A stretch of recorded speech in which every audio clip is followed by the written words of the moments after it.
Radhanpur highway 4 રસ્તા ઉપર આવેલ રુદ્ર મોબાઈલમાં થોડાક દિવસો પહેલા થયેલ અંદાજિત 10 લાખથી વધુના મોબાઈલની ચોરીના 2 આરોપીઓ ઝડપાયા.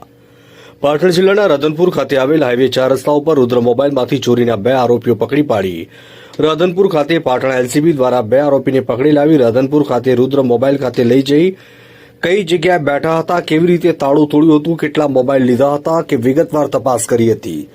બંને આરોપીઓ રાધનપુર ખાતે પાટણ એલસીબી દ્વારા લાવવામાં આવ્યા હતા. આરોપીઓ છે એમની સાથે તેમને હજી પકડવાના બાકી છે.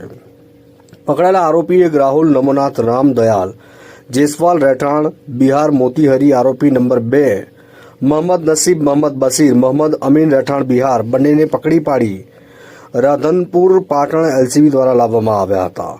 પાટણ એલસીબીએ રાધનપુર ખાતે હાઈવે 4 રસ્તા ઉપર આવેલ રુદ્ર મોબાઈલ ખાતે લઈ જવામાં આવ્યા તેની તપાસ હાથ ધરવામાં આવી હતી.